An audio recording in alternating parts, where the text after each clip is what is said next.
CompTIA Cybersecurity Analyst CySA plus exam questions preparation quiz. Question 1. A vulnerability scan reveals a high CVSS score for a buffer overflow in a legacy application.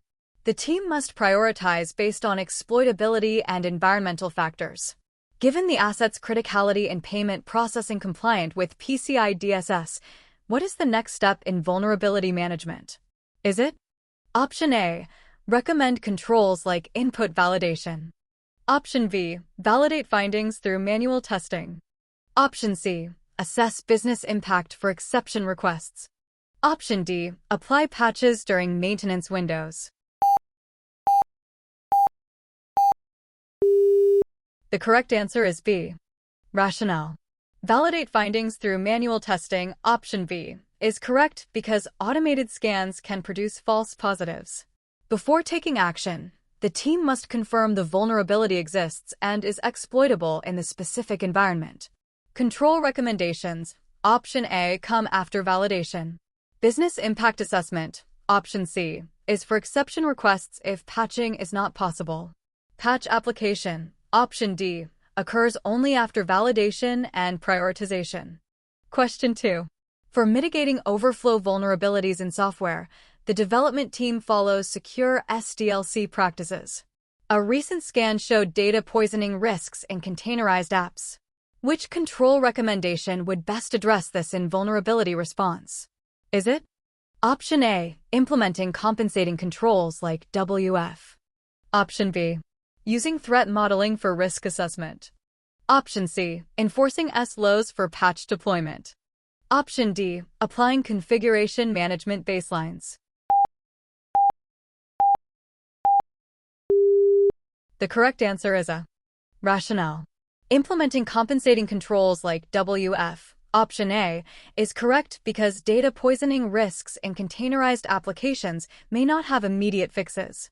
A web application firewall can detect and block malicious inputs that attempt to poison ML models or applications. Threat modeling, option B, is proactive, not responsive. SLO enforcement, option C, addresses patch timing, not the vulnerability itself. Configuration baselines, option D, help with misconfigurations but do not directly address data poisoning attacks. Question 3. The vulnerability management process includes internal versus external scanning with agentless methods for performance reasons. Output from OpenVS shows debuggable issues via GDB. In critical OT environments, why is segmentation important in scanning concepts? Is it? Option A, to prevent disruption to ICS and SCADA operations. Option B, to enable credentialed access for deeper analysis.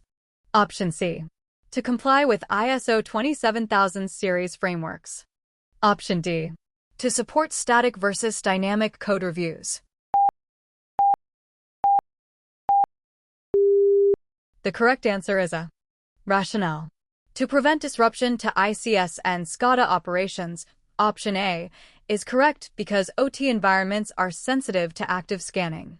Network segmentation allows scanning to occur in IT zones without risking operational technology systems. Credentialed access, option B, might increase depth but also risk. ISO compliance, option C, is a requirement, not the reason for segmentation. Code reviews, option D, are unrelated to network segmentation for scanning. Question 4. Prioritizing vulnerabilities, the analyst considers Common Vulnerability Scoring System, CVSS, alongside qualitative factors like asset value. A 0-day in a public-facing server is validated as exploitable. What prioritization factor should weigh most heavily? Is it? Option A, environmental impact on availability. Option B, temporal score for exploit code maturity. Option C, base score for confidentiality breach. Option D, business criticality and data sensitivity. The correct answer is D. Rationale. Business criticality and data sensitivity, option D, is correct because the 0-day is in a public-facing server, which directly exposes the organization to external threats. While CVSS scores are important, business context determines urgency. Environmental impact, option A, is one component. Temporal score, option B, accounts for exploit maturity but is less critical than exposure. Base score, option C, is static and does not reflect the public-facing nature of the asset. Question 5. In response to XSS vulnerabilities found by ZAP, the team recommends input sanitization controls. For overflow issues, address space layout randomization, ASLR, is suggested. How does this fit into the broader vulnerability mitigation strategy? Is it? Option A, as part of governance and exception handling. Option B, through secure SDLC integration. Option C, via compensating controls when patching is delayed. Option D, in alignment with maintenance windows. The correct answer is C. Rationale. Via compensating controls when patching is delayed, option C, is correct because input sanitization and ASLR are controls that reduce risk when patches are not immediately available. They do not fix the underlying code but make exploitation more difficult. Governance, option A, addresses policy. SDLC integration, option B, is proactive development practice. Maintenance windows, option D, are for patch deployment. Question 6. Vulnerability assessment tools like Metasploit reveal multipurpose exploits. Cloud tools like Prowler identify IAM weaknesses. To analyze output effectively, which approach should the analyst take for web scanners like Nikto? Is it? Option A, correlate with debuggers for root cause. Option B, map to CIS benchmarks for compliance. Option C, fuzz inputs for dynamic testing. Option D, fingerprint devices for asset discovery. The correct answer is B. Rationale. Map to CIS benchmarks for compliance, option B, is correct because Nikto is a web server scanner that identifies misconfigurations and outdated versions.